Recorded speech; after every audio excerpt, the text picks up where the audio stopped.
Assalamualaikum warahmatullahi wabarakatuh. Yang terhormat Ibu Kepala SMA Negeri 1 Bandar Mataram serta Bapak Ibu Guru yang saya hormati. Puji syukur kehadirat Allah Subhanahu Wa Taala karena kita bisa berkumpul di sini dalam keadaan sehat walafiat. Dan juga salawat serta salam tak lupa kita sanjungkan kepada Nabi besar Muhammad SAW yang kita nanti-nantikan sampainya di umur kiamat nanti. Pada kesempatan kali ini agendanya itu kita diskusi mengenai disiplin positif dari penerapan seperti ini lebih ke lokasi sih Pak. Penerapan pelanggaran peraturan yang ada di sekolah dan sebagainya. Jadi di sini intinya kita saling berbagi. Karena saya juga perlu banyak belajar. Jadi ini saya coba bagikan dulu kertas yang nantinya kita isi sama-sama sebagai bahan refleksi dan pengembangan diri lebih lanjut.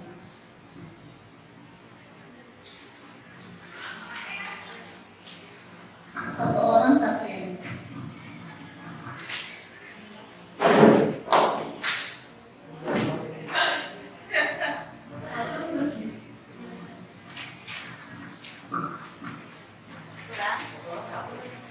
iya, satu orang satu nanti diisi Pak. Jadi mungkin pulpen.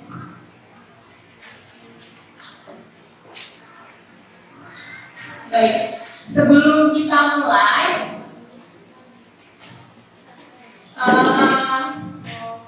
saya ingin mengajak Bapak Ibu untuk mengisi nomor 1, yaitu tentang kasus pelanggaran.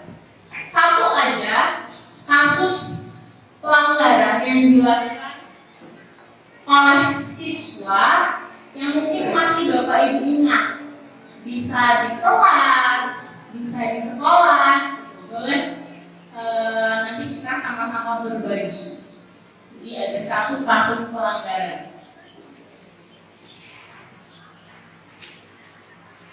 Selanjutnya sekalian yang nomor 2, respon terhadap pelanggaran. Jadi ketika ada siswa yang melanggar tersebut di hadapan Bapak Ibu atau Bapak Ibu mendengar, kira-kira respon Bapak Ibu itu seperti apa terhadap siswanya.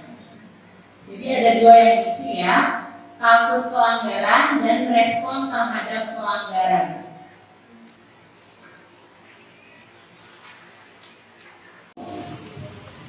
Respon Ibu gimana ke anaknya? Diam saja kah? Cuekin aja? Atau bukan tugas saya? Kamu tahu nggak peraturannya apa? Berarti kan memantau itu. Kira-kira yang Bapak Ibu sudah lakukan dalam posisi kontrol yang menurut Bapak Ibu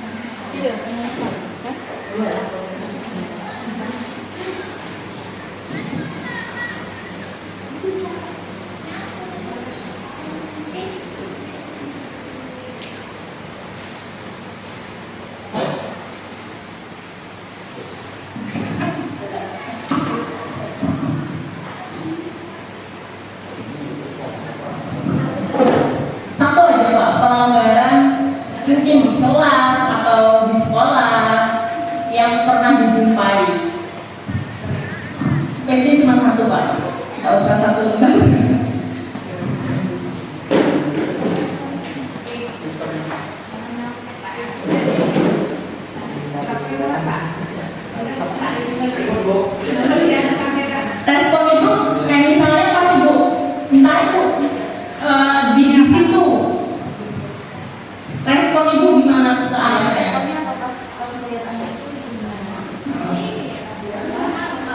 diam saja kah? Cuekin aja. Atau bukan tugas saya?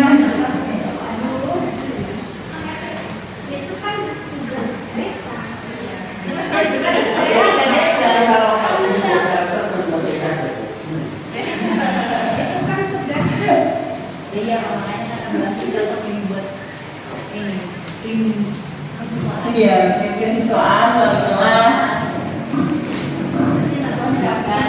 Sudah, Bapak Ibu.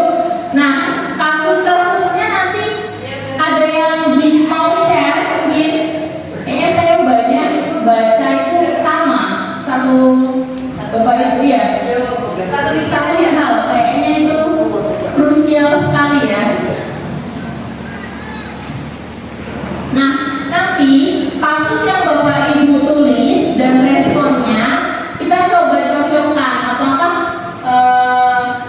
cara kita merespon dari kasus yang terjadi itu sudah sesuai dengan disiplin positif seperti itu. Jadi ini kita simpan dulu, nanti kita setelah selesai baru nanti kita diskusikan.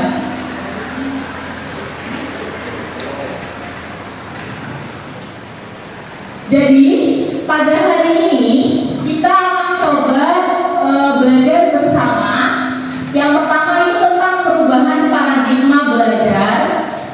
Selanjutnya tentang disiplin positif itu sendiri. Dilanjutkan nanti nilai-nilai kebajikan. Terus kebutuhan dasar manusia, motivasi, posisi kontrol guru. Jadi kita nanti tempatinnya itu sebagai apa? Biasanya kan guru sebagai teman atau sebagai penghukum mana yang cocok nanti. Terus kita juga akan coba latihan nanti tentang keyakinan kelas, dan yang terakhir itu segitiga restitusi. Kayak keren banget ya, segitiga restitusi. Nanti kita bakal benar. Yang pertama tadi pembelajaran paradigma baru. Kira-kira kalau mendengar pembelajaran paradigma baru yang terlintas apa Pak Muin? Mungkin Pak Muin bisa sharing pembelajaran paradigma baru. Pembelajaran saat ini, pembelajaran yang seharusnya itu seperti apa Pak? Pembelajaran paradigma baru, pembelajarannya kita harus menyesuaikan dengan IT. Menyesuaikan dengan IT. Ingat, IT itu kan semakin lama semakin canggih. Jadi kita harus mengikuti IT. Ya, benar. Jadi mengikuti perkembangan zaman lah Pak ya, tentunya ya. IT, terus juga pengetahuan global seperti itu. Mungkin ada tambahan Bu Herda?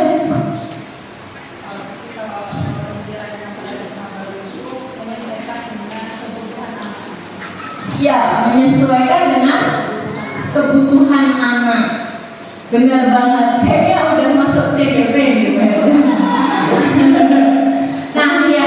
Jadi benar ya Bu Herda dan Pak Muin bahwa pembelajaran sekarang itu harus sesuai dengan kebutuhan anak dan juga harus mengikuti kodrat zaman seperti kata Pak Muin.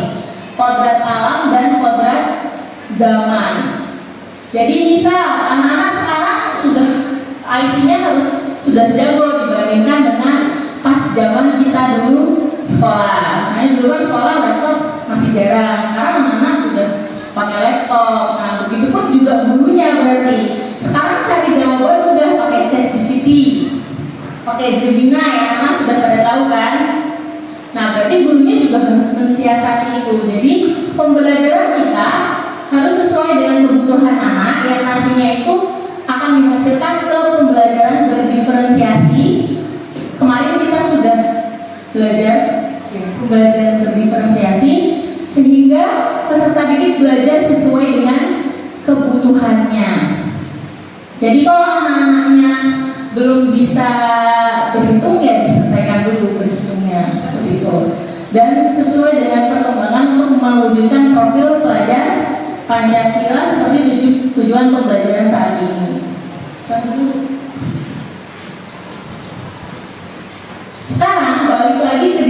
positif itu.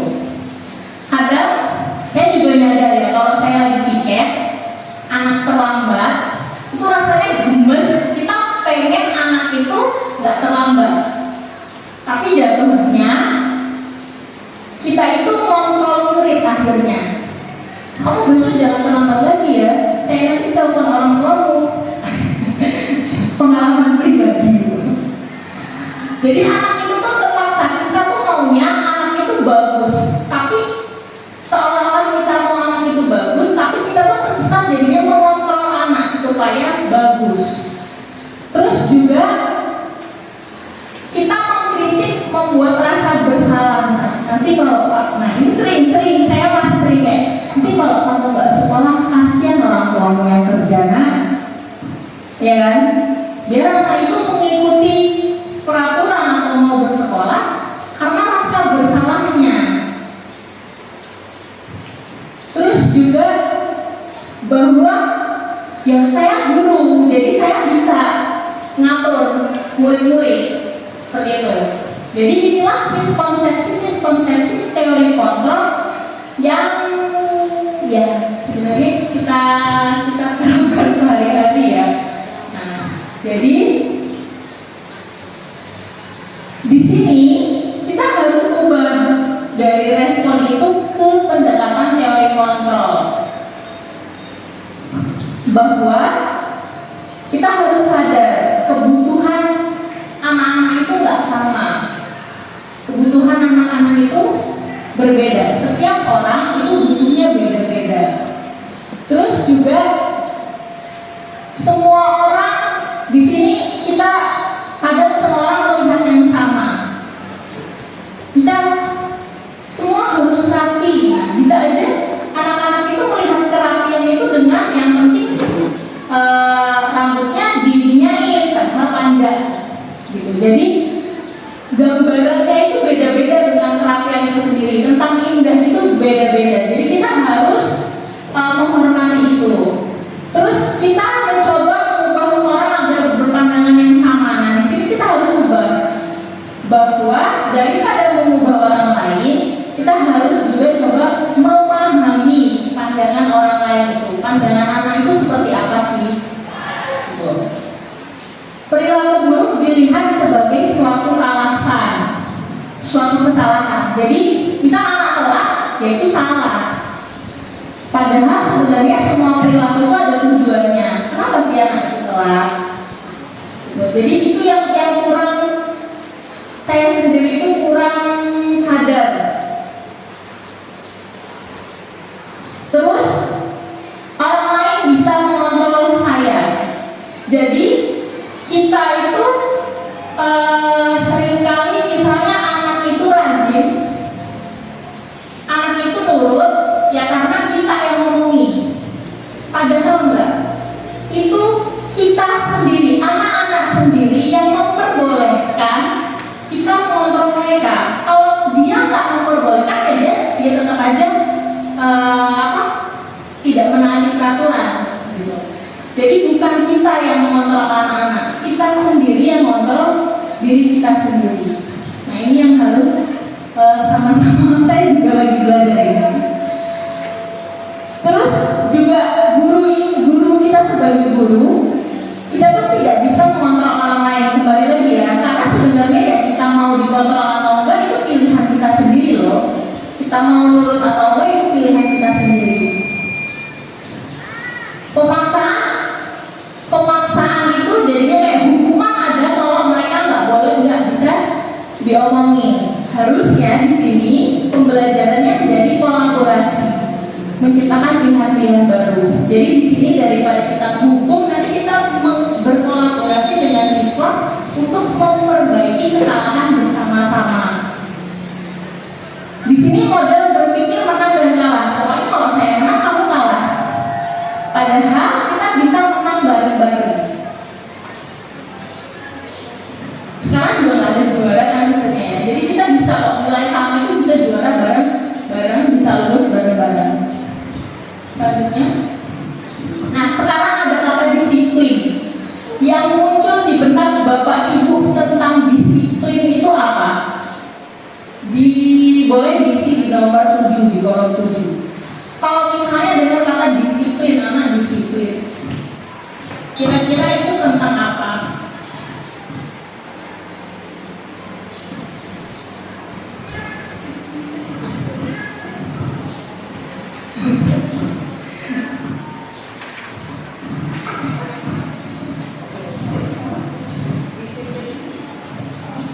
Iya, disiplin.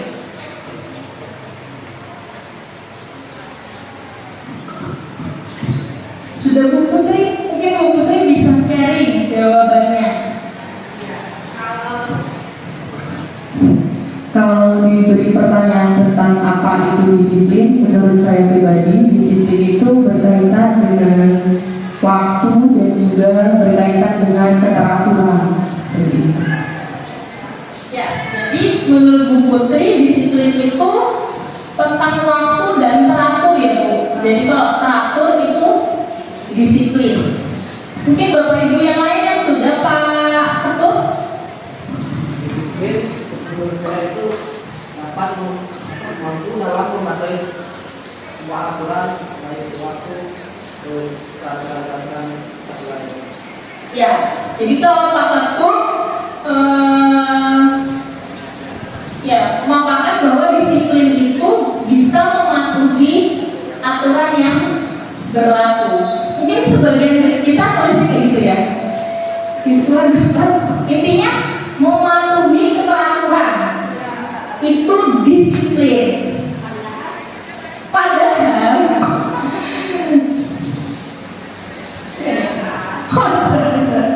nah, jadi di sini belum ditanya, udah saya simpulkan, kita bisa simpulkan bahwa disiplin itu sesuatu yang dilakukan pada orang lain untuk mendapatkan kepatuhan, ya kan?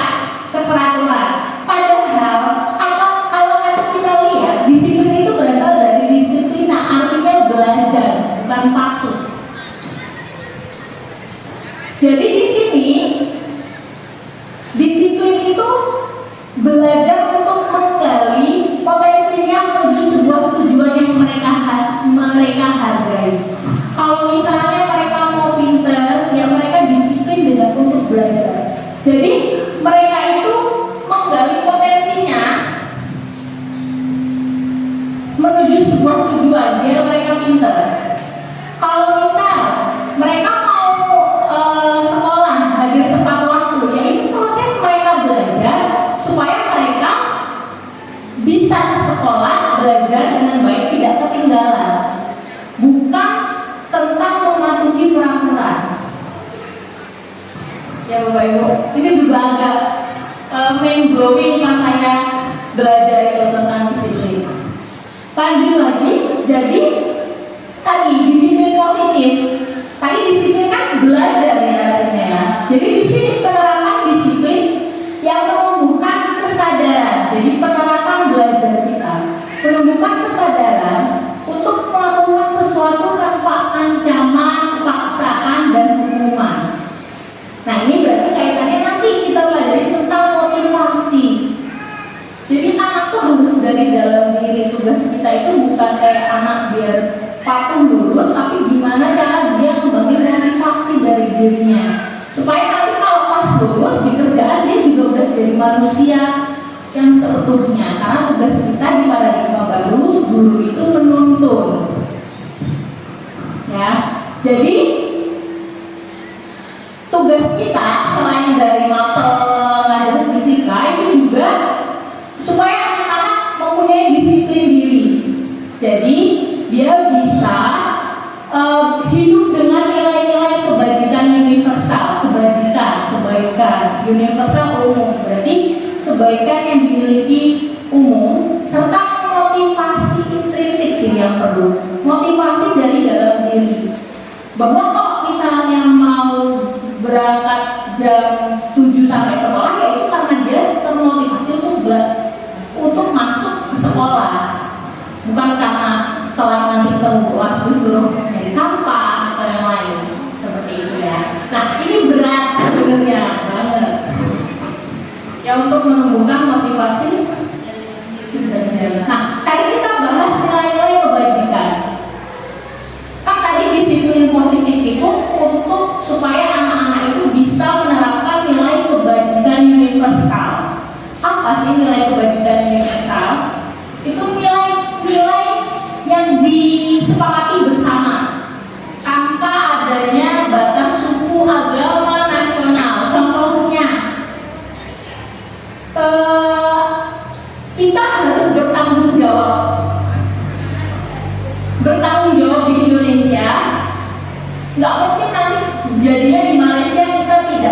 bertanggung jawab gitu.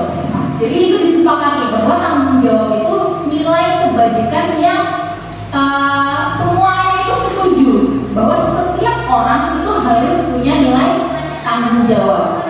Nah, untuk di Indonesia itu sudah tertuang di profil pelajar Pancasila bahwa salah satunya itu beriman dan bertakwa kepada Tuhan, berakhlak mulia, berkebinekaan global, gotong royong, mandiri, kreatif, bernalar kritis.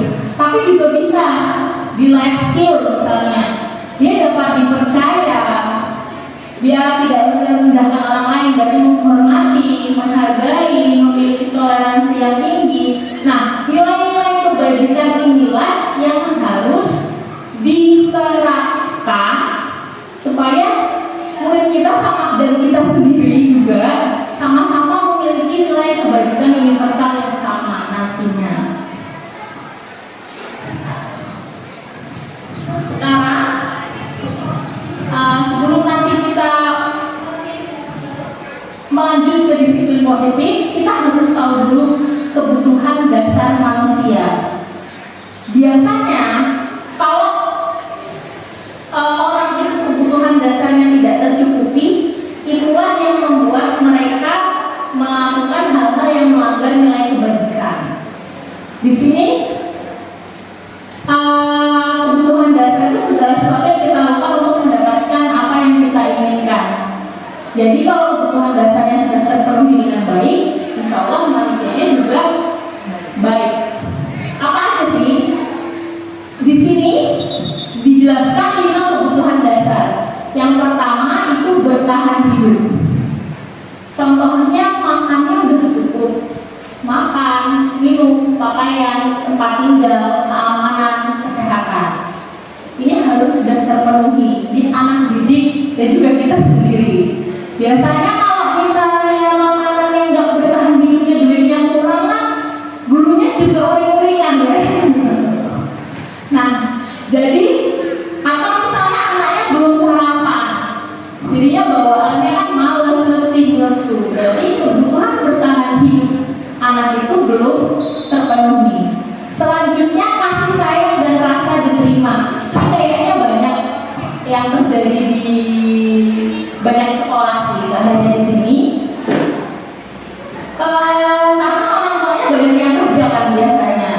Jadi atau misalnya keluarga broken home. Jadi anak-anak kita itu kekurangan kasih sayang rasanya.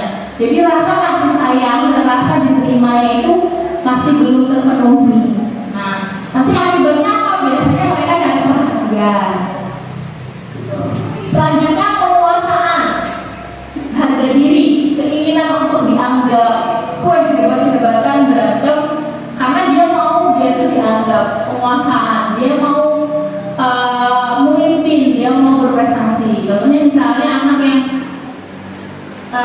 di kelas yang agak-agak bagus pemimpinannya, tapi dia nggak dianggap kan nakal, tapi setelah dijadikan ketua kelas, jadinya bagus gitu. Nah, itu penguasaan. Terus kebebasan. Kebebasan itu memiliki pilihan, coba hal baru. Ini biasanya kalau belajar terus anaknya ngantuk, bosan. Ini nilai kebutuhan kebebasannya itulah yang tidak terpenuhi. Mereka fokus kayak kamu harus nulis setiap ini dirangkum 2 bab, bosan kan? Padahal ada cara lain, misalnya dia rangkumannya kalau dia suka rekam-rekam bisa dengan rekaman, bisa kalau dia suka dengan video bisa dengan video, kalau dia main map dengan main map. Nah, supaya kebutuhan kebebasannya ini terpenuhi. Selanjutnya kesenangan, bermain, humor, tertawa. Nah, inilah yang biasanya guru ngajar anaknya berserem sendiri, main sama temannya, chatting sama pacarnya. Ya, itu berarti kesenangannya belum terpenuhi. Nah, sekarang ada kasus Bapak Ibu, kita coba nanti jawab bersama. Dinda, seorang anak kelas 3 SD, begitu tiba di rumah sepulang sekolah dia menangis. Terus dia bilang sama ibunya bahwa dia benci ibu, Rani gurunya. Menurut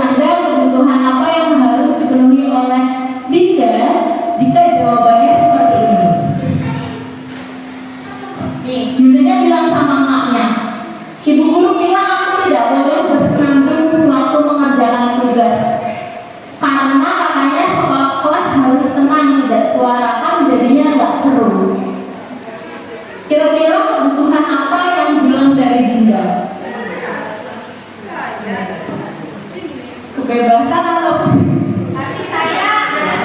hah? Kasih sayang. Kesenangan? Oh, tadi terima kebebasan. Iya. Menjadikan Nanti kita cari ya kesenangan ya. Siapa tahu dia. Saya juga suka kan kalau misalnya ngerjain tugas sambil nyanyi, ada musik boleh gitu kan. Terus selanjutnya, ibu guru tidak punya waktu hari ini. Suka ya anak SD. Karena kalau anak sekarang tuh anak SMA juga kayak, ibu nggak lihat saya pakai sepatu baru. Ada kan beberapa. Padahal aku pakai jepit rambut baru. Ini apa? Kalau dikaitkan dengan lima tadi, kasih sayang. Coba kita lihat. Ya, benar ya. Yang pertama itu kesenangan, yang kedua kasih sayang dan rasa diterima. Terus ibu ini nggak ngerti ya saya apa yang berubah dari diri saya. Selanjutnya, aku bosan masa belajarnya di situ aja sih bu, dengerin ibu guru aja. Ya, yang agak cuma gurunya cara suruh dengerin kayak gini. Aku sebel gambarku tidak rapi, kok malah ditunjukkan ke teman-teman. Penguasaan, coba kita cek. Wes sudah pinter ya. Udah nggak perlu pelatihan lagi ya. Ya benar, jadi kebebasan dan penguasaan. Selanjutnya.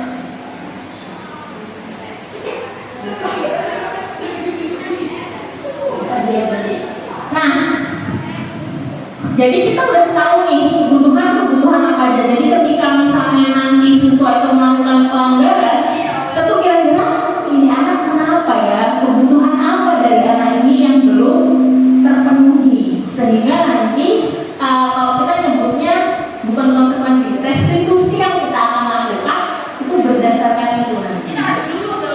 Betul. Nah tadi berkaitan dengan motivasi, jadi kan motivasi itu ada dua, eksternal dan internal. Jadi di sini kalau murid masih melakukan menjalankan peraturan karena dia takut hukuman, itu baru masih motivasi eksternal.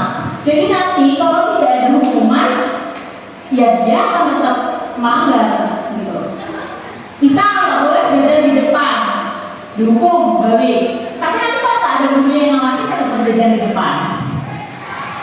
Mendapat imbalan hadiah di sini juga termasuk motivasi eksternal. Jadi kalau nggak ada hadiah, takutnya anak-anak nggak mau mengikuti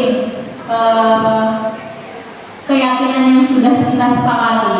Dan di sini, jadi tujuan kita selain juga mencapai nol-nol itu ya adalah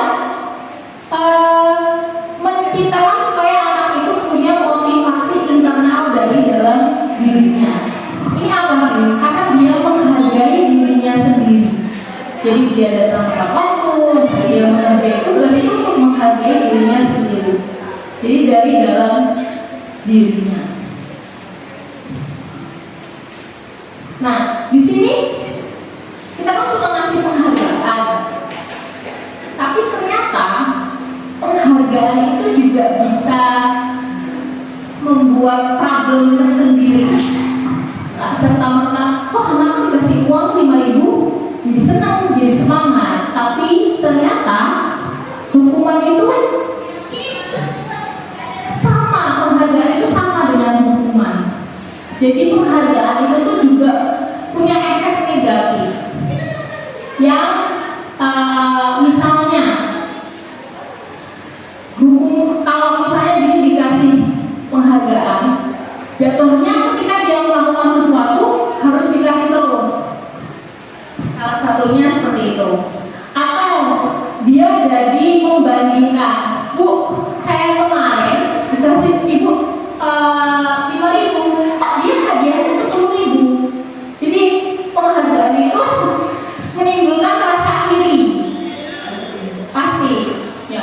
Mereka kemarin aja membeli makanan, saya enggak. Gitu. Mereka dibeliin es, saya enggak. Mereka dapat PIP, saya enggak. Gitu kan? Jadi penghargaan itu ya bisa statusnya sama dengan hukuman, masih dalam motivasi eksternal. Jadi kalau bisa dikurangi, saya kita juga nggak punya uangnya. Nah, seperti itu.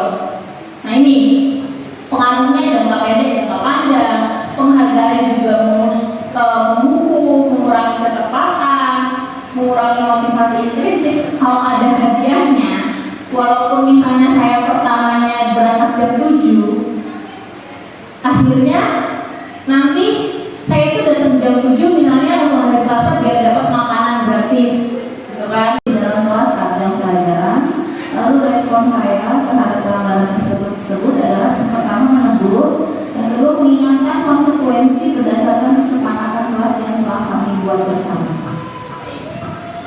Sudah bagus ya Bu ya? Jadi kalau ribut di kelas, pertamanya ditegur dan diingatkan lagi tentang kesepakatan kelas. Jadi Bu Nilu sudah membuat kesepakatan kelas. Mungkin bisa juga saya contoh nanti buat kesepakatan kelas. Selanjutnya kalau misalnya Bu Isma, pelanggarannya Bu. Ya, jadi di sini untuk pelanggaran siswa ini saya sering melihat siswa keluar atau berada di lingkungan sekolah ya, biasanya kan di pojok itu ya. Dan di situ saya respon terhadap siswa itu, saya mendatangi siswa tersebut dan mengajak siswa itu kembali ke sekolah atau kembali ke dalam kelas.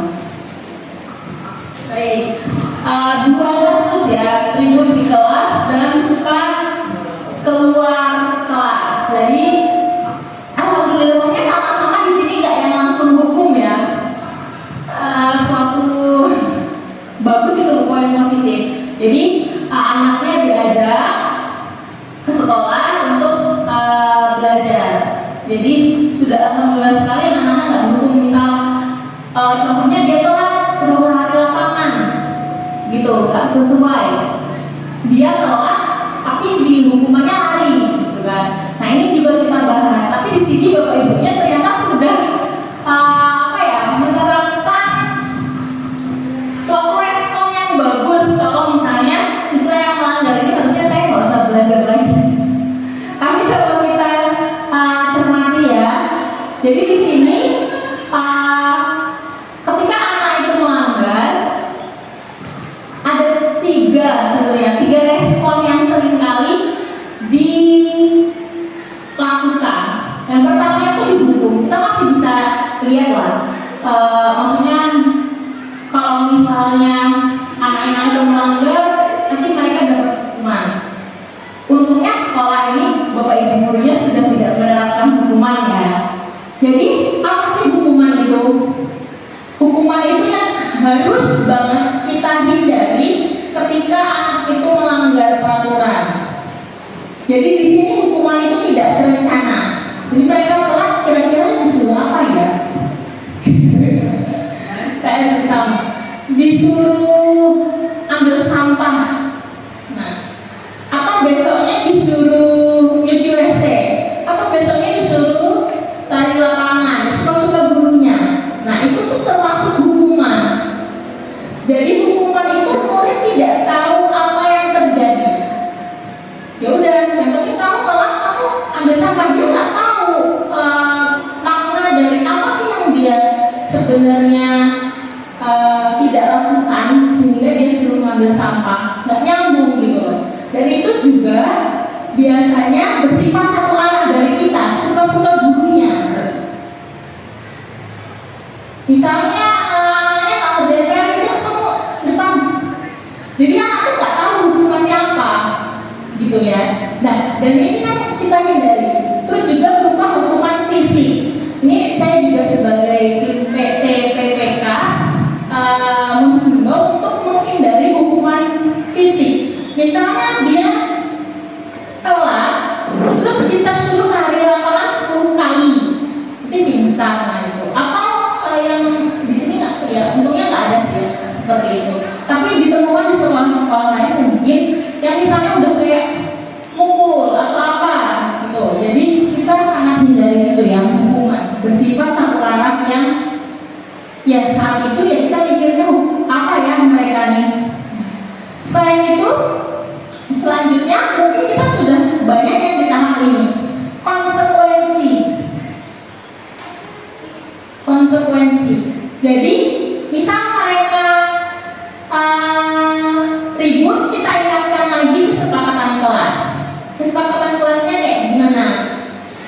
harusnya kayak gimana. Nah itu di tahap konsekuensi.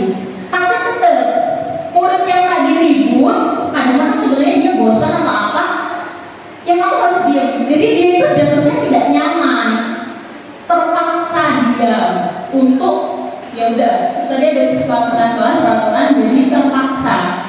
Terus gurunya langsung ngeliatin, asal ya kalau ribut lagi.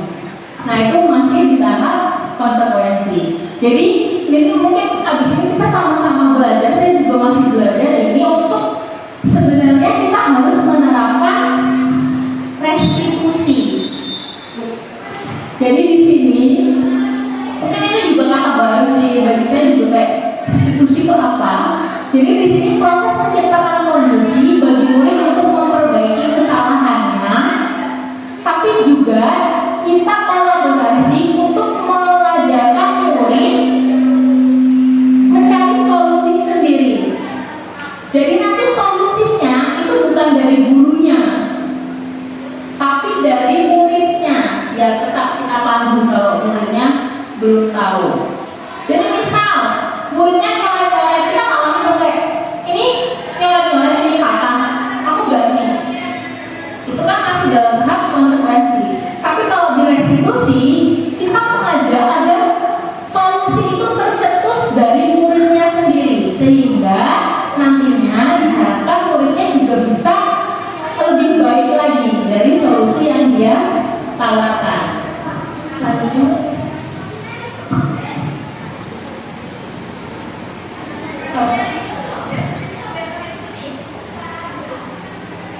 Oke, sekarang kita coba satu-satu ya Bu. Mencatat 100 kali di dalam buku.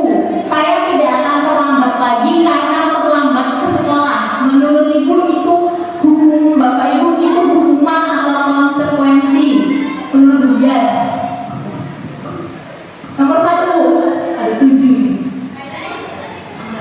Mencatat 100 kali di buku, saya tidak akan terlambat. Pasti itu yang terlambat. Hukuman, kasihan ya. Bapak Ibu yang lain setuju atau itu konsekuensi? Hukuman. Kita lock 2.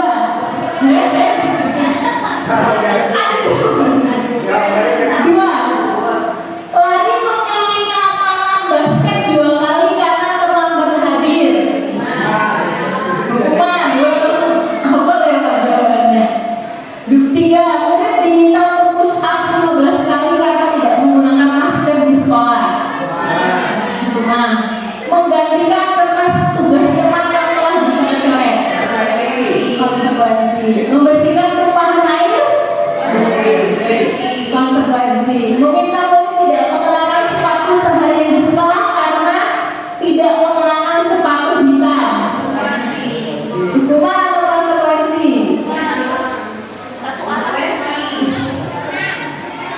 Coba ya, kita ya. Tadi mengelilingi lapangan basket karena terlambat 10 menit. Hukuman. PJOK, lari mengelilingi lapangan basket karena terlambat 10 menit untuk pelajaran PJOK. PJOK.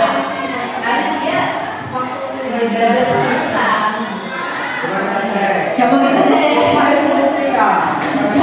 Jadi kalau pelajaran PJOK untuk lari itu konsekuensi. Asal larinya nggak 100 kali ya. Terus di sini juga meminta murid tidak mengenakan sepatu seharian itu ternyata hukuman. Ya udah, kalau nggak pakai sepatu hitam diambil sepatunya. Selanjutnya ini ya. Jadi kalau hukuman itu sesuatu menyakitkan harus terjadi. Anak itu harus intinya harus sakit, harus kapok ya bahasanya. Kalau konsekuensi sesuatu harus terjadi, maksudnya misalnya dia tumpah ya dia harus bersihkan. Sedangkan restitusi itu pilihan. Jadi dia dikasih pilihan dia sendiri. Apakah misalnya kalau numpahin gelas, dia dikasih pilihan apa dia mau ngepelnya,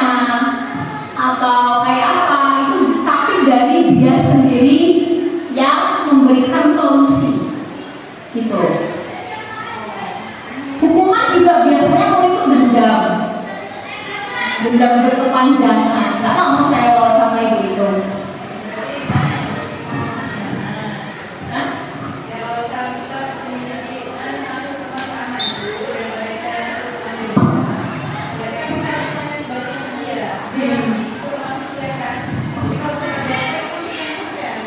Ya, nah nanti untuk ngasih pilihan itu ada step-stepnya, nanti kita belajar di situ.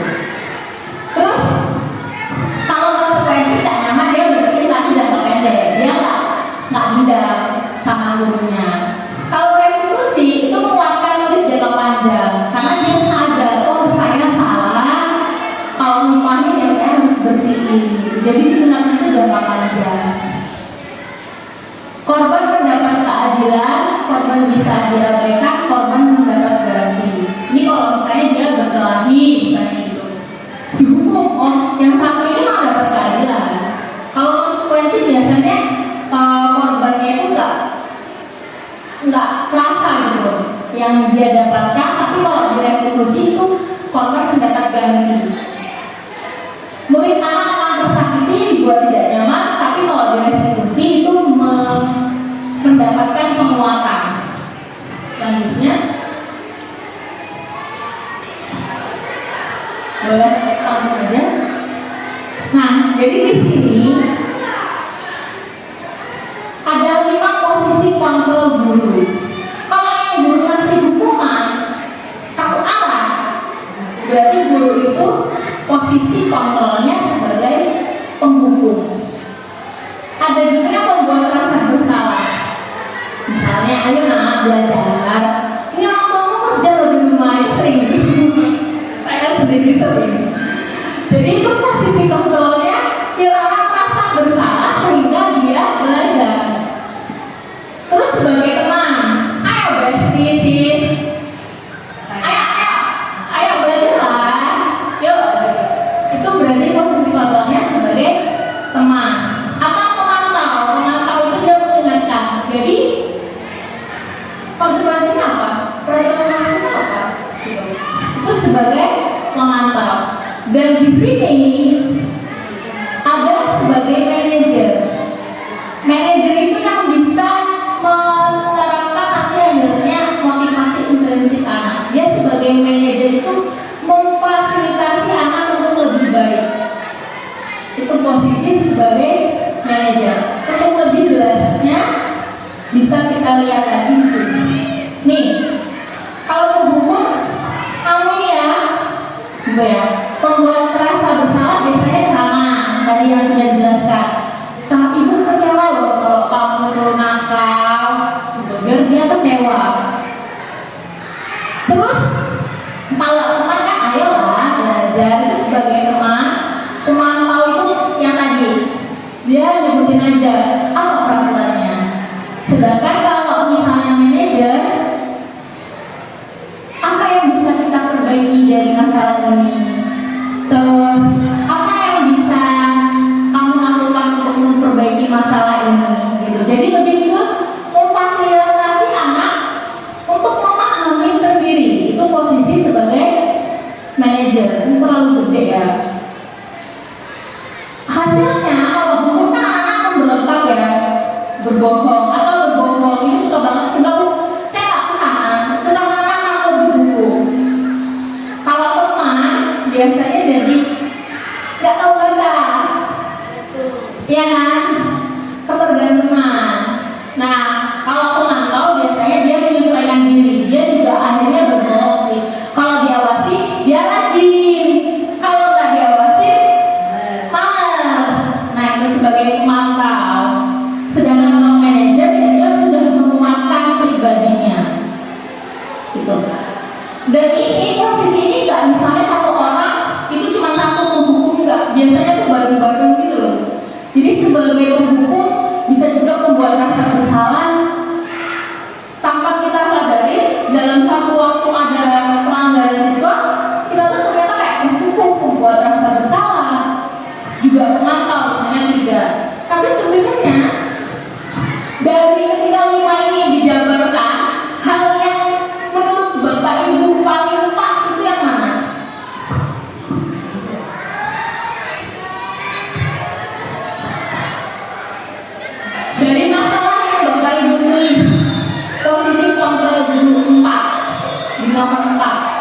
boleh diteruskan. Menurut Ibu, posisi kontrol yang sudah Ibu lakukan itu apa? Dan yang sebenarnya harusnya dilakukan itu apa? Dari kasus, boleh dari kasus yang sudah ditulis. Boleh 2, boleh 3, boleh 4. Tadi ini, misalnya dalam satu itu kan bisa aja kayak sudah kamu ini aja ada sampah pemerintah nggak kasihan sama orang tersebut sering double ya udah membuat rasa bersalah terus kamu tahu nggak peraturannya apa jadi kan nggak tahu. Kira-kira yang Bapak Ibu sudah lakukan dan posisi kontrol yang menurut Bapak Ibu sesuai nggak bisa.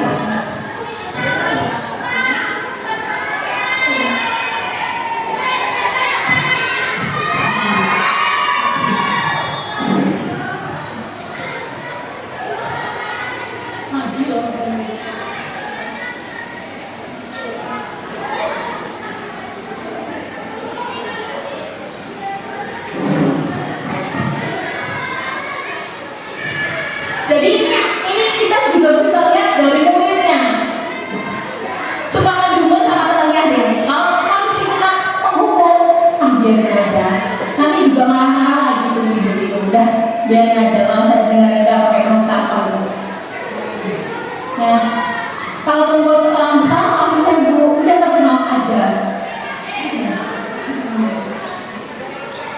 Kalau teman nanti dia kehilangan batas itu tadi seringkali. Terus kalau pemantau, jadi saya harus menyusun pembukaan peraturannya apa itu.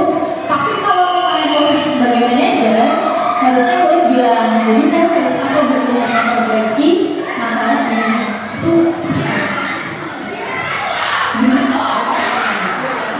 posisinya aja. Ada yang mau sharing Bapak Ibu?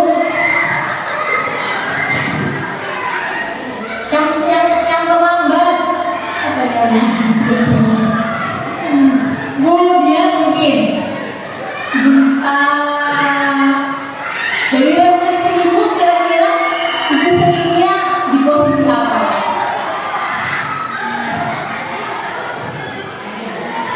Manajer. Udah bagus banget kalau sudah posisi manajer harusnya nggak usah lagi Bu. Di manajer nanti kita sama-sama belajar di kemudian jadi sudah berhasil ya Bu, sehingga anak itu sudah bisa mengevaluasi dirinya dan sampai kayak saya harus apa untuk memperbaiki kesalahan itu dari siswanya. Jadi Bapak Ibu yang lain, saya sendiri juga harus belajar banget dari dia, karena saya itu sering banget masih di posisi membuat rasa bersalah. Saya udah jarang hukum, tapi membuat rasa bersalah ya. Ini ibu di itu susah, kamu sini main-main, nah itu, ya.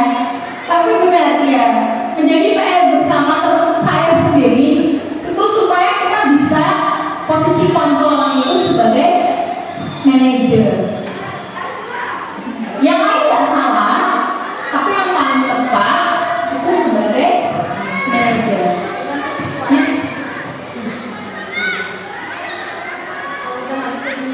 Ya, hormat bebas 1 jam.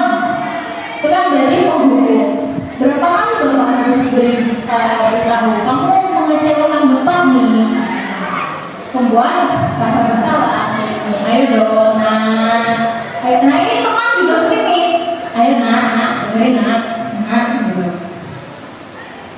Terus setelah kamu beli akibatnya jangan ulang lagi ya. Peraturannya apa? Manajer tahu nggak kesalahanmu? Kira-kira bagaimana kamu memperbaiki kesalahanmu? Jadi pertanyaan-pertanyaan ini itu memandu siswa, akhirnya dia tahu kesalahannya dan dia sendiri yang mencetuskan solusi untuk memperbaiki kesalahannya.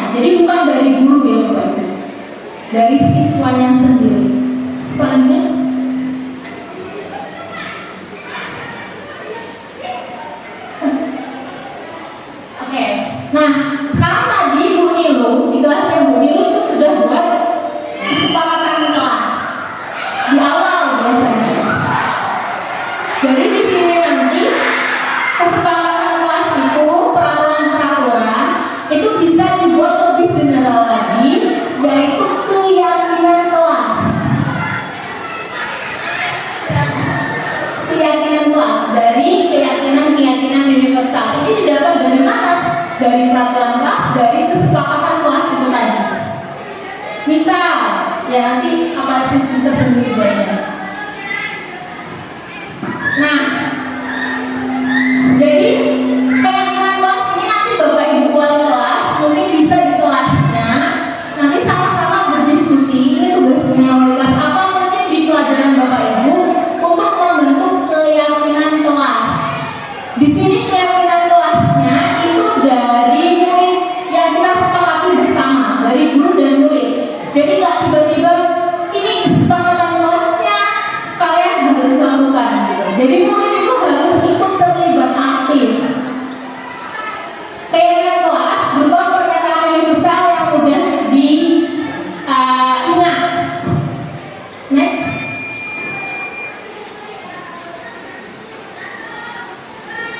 Dan ini disesuaikan dengan kondisinya, gitu ya. Keyakinan kelas. Ini ada contoh-contoh pembuatan keyakinan kelas. Contohnya, misalnya di sini, mulai dari masalah kasus yang Ibu sebutkan, misalnya dia ribut di kelas. Berarti kesepakatan kelasnya adalah biasanya kondusif, kelas kondusif. Nah, apa sih nilai yang mau dihadirkan dari kondusif itu sebenarnya? Kenapa mereka harus kondusif? Kalau ribut dia menghargai guru yang di depan. Jadi nilai keyakinan kelasnya itu berasal dari nilai itu bajikan universal tadi, yaitu saling menghargai. Bapak Ibu nanti bisa dibuat di kelasnya bahwa seluruh warga kelas harus saling menghargai. Nah itu keyakinan kelasnya. Jadi murid-murid harus yakin bahwa seluruh warga kelas harus saling menghargai. Dari situ tuh turun banyak itu. Berarti tidak murid-murid harus kondusif. Kalau guru jelasin didengarkan. Kalau murid yang lain itu misalnya lagi diskusi saling menghormati. Dari keyakinan kelas itu banyak yang bisa kita terapkan. Tapi murid harus paham kan kami kesepakatan bersama bahwa setiap anggota kelas harus saling menghargai. Itu tadi dari yang misalnya aktif semuanya. Atau berpakaian rapi. Berpakaian rapi itu ternyata juga maksudnya menghargai diri sendiri. Jadi rapikan kelas. Apa nanti yang kalau nggak rapikan kelas, keyakinan kelas apa yang tidak sesuai? Itu ya Bapak Ibu. Jadi nanti bikin keyakinan kelasnya. Kalau kita sudah bikin keyakinan kelas, atau sebenarnya itu keyakinan sekolah sih. Pak Asis. Jadi setidaknya dimulai dari kelas. Kalau kita sudah punya keyakinan kelas yang disepakati bersama murid, tapi ketika kita misalnya melakukan restitusi, itu kan balik lagi ke keyakinan kelas. Kita sudah ada pedoman. Misalnya murid jangan bertengkar. Nah, kira-kira kalau kamu bertengkar, keyakinan kelas apa yang tidak kamu laksanakan? Nah, ini bisa dapat nggak menghargai ibu? Gitu. Tapi kita harus punya dulu keyakinan kelas, kesepakatannya. Tapi kalau sekarang bentuknya keyakinan kelas, baru nanti diturunkan jadi kesepakatan kelas pada dalam tempat waktu. Jadi keyakinan kelas itu penerapannya kayak apa? Diturunkan di kesepakatan kelas. Atau jujur, misalnya seluruh warga kelas harus bertanggung jawab. Itu biasanya dari kayak mengumpulkan tugas tepat waktu, tidak mencontek, mengumpulkan HP. Nah itu akhirnya nanti kesepakatan kelasnya seluruh warga kelas harus bertanggung jawab. Gitu. Jadi nanti buat tugasnya melibatkan kelas. Selanjutnya ketika kita sudah tadi yang seperti dijelaskan Bu Isma, harusnya seperti apa ketika anak itu melakukan kesalahan? Ini segitiga restitusi. Jadi apa sih segitiga restitusi? Suatu proses dialog. Jadi sebenarnya dialog antara murid yang menghasilkan murid yang mandiri dan bertanggung jawab. Di sini ada 3 proses. Yang pertama itu menstabilkan identitas, terus memvalidasi tindakan yang salah, baru menanyakan keyakinan. Jadi tadi keyakinan kelasnya harus sudah dibuat bersama dulu. Next. Contohnya menstabilkan identitas. Misal tadi salah satunya murid ribut, ya kan? Terus dipanggil anaknya. Dipanggilnya juga 4 kata, jadi nggak tegurnya di depan kelas. Jadi dipanggil 4 kata. Jadi misalnya ya berbuat salah itu wajar, ribut itu wajar. Ibu juga pernah ribut kok, gitu ya. Jadi anak tuh stabil dulu. Oh iya, jadi salah itu wajar kok. Ibu lupa bahwa sepatu kita itu wajar kok. Jadi kita udah sama nih prosesnya. Anak sudah stabil dulu, stabil identitasnya. Jadi ibu atau misalnya berkelahi, ibu nggak nyari kok siapa yang salah. Tapi kita coba sama-sama yuk cari solusi nih berkelahi ini jadinya gimana. Jadi kita tidak memihak, gitu ya. Ini diproses menstabilkan identitas. Jadi berbuat kesalahan adalah proses pembelajaran. Jadi kita nggak kamu salah gitu kan. Tapi ya semua orang itu pernah salah. Jadi kita menghargai itu. Bapak Ibu juga pernah salah kok. Bapak Ibu juga pernah kok dari mengalami sering. Selanjutnya, setelah itu validasi tindakan yang salah. Ribut tadi ketika sudah dipanggil ya, Bapak juga pernah ribut, Ibu juga pernah ribut kok di kelas. Nah, pasti kamu punya alasan kan? Kenapa kok ribut? Jadi aku cerita nanti. Dibuat anak itu cerita sendiri. Iya Bu, bosan, bla bla bla. Kalau misalnya Bu masalahnya dengan guru ini, nggak harus guru ini yang restitusi, bisa wali kelasnya sebenarnya. Jadi anak itu bisa cerita. Kamu ribut kenapa? Pasti punya alasan. Kamu telat kenapa? Kamu kesiangan Bu, dan lain-lain. Atau misalnya berkelahi, iya ya. Padahal kamu tuh jago harusnya. Kamu tuh nggak cuma nabung. Kamu tendang tapi kamu nggak melakukan itu bagus loh. Jadi anaknya ada jadi buat tenang ya. Kamu melakukannya pasti misalnya ibu ya, iya mau saya dibilang gedung ya. Pasti kalau ibu juga dibilang gedung marah. Pasti kamu melakukan itu karena mempertahankan harga diri. Jadi kita tahu alasannya itu sebenarnya apa. Karena sesuatu terjadi pasti ada alasan. Jadi kita bekerja sebagai manajer itu tadi. Netral. Pasti bangga banget, maksudnya kayak penting. Jadi kamu harusnya baik itu atau mempertahankan sesuatu harga dirimu yang body shaming gitu kan. Jadi itu diangkat dulu. Selanjutnya yang terakhir, nah baru selanjutnya dia udah sadar nih kesalahannya, emosinya sudah stabil, baru kira-kira tindakannya sudah sesuai belum dengan keyakinan kelas kita. Datang terlambat sudah sesuai belum keyakinan kelas kita. Karena mereka terlibat, harusnya mereka sudah paham. Gitu. Kan nilainya sudah disepakati. Pokoknya kita ingatkan kembalikan lagi dari keyakinan kelas. Baru setelah itu, apa nih yang bisa dilakukan untuk memperbaiki kesalahan? Gitu. Misalnya wali kelas anaknya ribut di pelajarannya Bu A, berarti apa yang bisa dilakukan sampai anak itu kayak tercetus sendiri, sudah Bu saya minta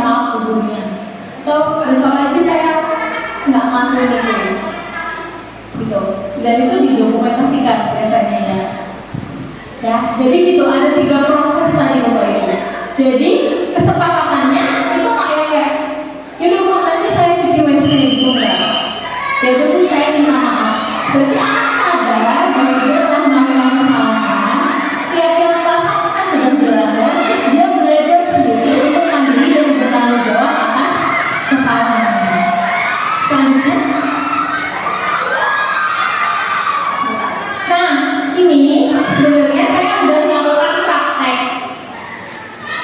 Ya prakteknya ke 2 anak sekolah kita. Jadi kalau misalnya kira-kira saya tanya, kasusnya 2 kasus yang berbeda. Yang satu terlambat, yang satunya tadi ribut sama teman. Nah kira-kira kalau penanganan guru itu seperti ini, kamu merasanya gimana? Gitu ya. Boleh kita tonton kalau videonya melihat. Jadi di sini boleh. Contoh yang pertama itu anggap aja murid M dan H. Jadi M itu marah ke H karena H itu ngomong sama bapak biasanya ya.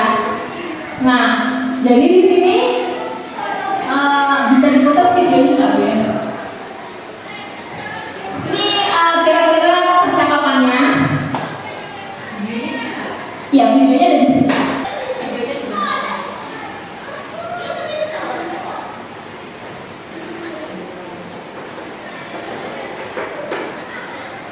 Sambil menunggu Bapak Ibu bisa diisi. Tadi kan sudah ada masalah. Kira-kira dari masalah itu kebutuhan dasar murid apa yang belum terpenuhi? Dikira-kira. Di nomor 3 dari masalah yang Ibu tulis tadi, kan kita sudah belajar tentang kebutuhan dasar. Jadi kira-kira murid yang melanggar itu tadi, kira-kira kebutuhan dasar apa yang belum terpenuhi di murid itu? Terus keyakinan kelas apa yang dilanggar? Nilai-nilai kebajikan apa yang sudah dilanggar anak? Di nomor 3 dan nomor 5.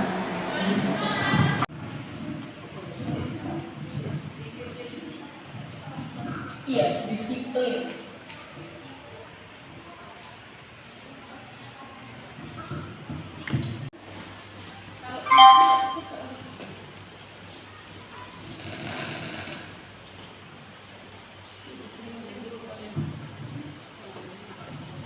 Badan aja. Iya. 1.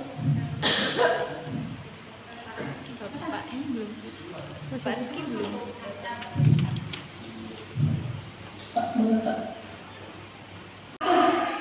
Mulai dari kasus yang sudah ditulis. Ini salah satu atau boleh Boleh 2, boleh 3, boleh 4. Tadi ini, misalnya dalam satu tuh kan bisa aja kayak sudah kamu ini aja ngambil sampah. Oh, gila ya. Juga lagi ada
Di sini setelah ya walaupun ini studi kasus ya Bapak Ibu, jadi bukan kasus nyata, tapi saya coba tanya ke Nesha, pendapat Nesha kalau misalnya guru itu ketika ada masalah kesalahan,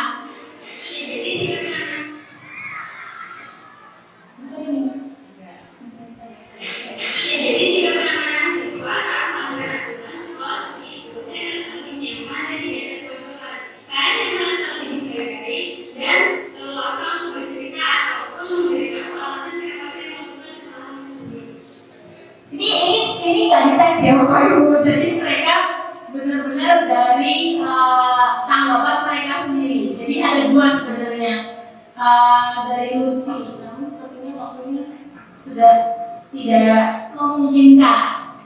Selanjutnya, boleh langsung. Ini kalau di ini, oke. Boleh ditanggapan Lucy ya. Kalau Lucy itu terlambat, tapi sebenarnya sama. Yang saya pilih Lucy dan Lisa ya. Mungkin kita nanti sama-sama terapkan. Kalau misalnya itu di siswa yang benar-benar melakukan kesalahan. Kira-kira kalau misalnya tanggapan kita itu menggunakan segitiga restitusi, harusnya berdasarkan pengalaman dari guru-guru yang lain juga, murid akan lama-lama baik sendiri dibandingkan dengan tipe-tipe penghubung seperti itu Bapak Ibu. Jadi di sini dalam penerapan disiplin positif, hendaknya guru memiliki standar kepribadian, profesional dan sosial yang mampu merefleksi dirinya sebagai posisi kontrol, sebagai manajer. Kita harus sebagai manajer. Bisa kan sebagai manajer sudah tahu, jadi kita kan nggak mau hukum ya Bu, kita sama-sama mengajak yang menuntut murid-muridnya menjadi insan mandiri, merdeka dan bertanggung jawab seperti itu. Jadi materinya sudah selesai. Mungkin dari Bapak Ibu ada pertanyaan? Kalau tidak nanti dilanjutkan ke modul aja.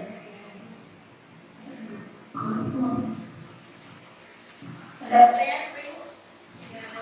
Tidak ada. Jadi berarti menjadi PR bersama untuk wali kelas khususnya untuk selanjutnya membuat keyakinan kelas. Nanti keyakinan kelas yang sudah ada itu akan di-print dan ditempel di kelasnya. Nah, keyakinan kelas itu nggak bisa yang beli, ada sekarang jualan di Shopee. Karena itu kan berdasarkan murid kita ya. Jadi disesuaikan nanti bisa di-print dan ditempel di kelasnya, sehingga ketika ada suatu kesalahan kita bisa melakukan segitiga restitusi yang nantinya kan sama-sama ya, murid belajar, kita juga belajar. Baiklah, terima kasih Bapak Ibu atas waktunya. Semoga ilmunya bermanfaat, dan apabila ada kesalahan saya mohon maaf. Saya akhiri. Wassalamualaikum warahmatullahi wabarakatuh.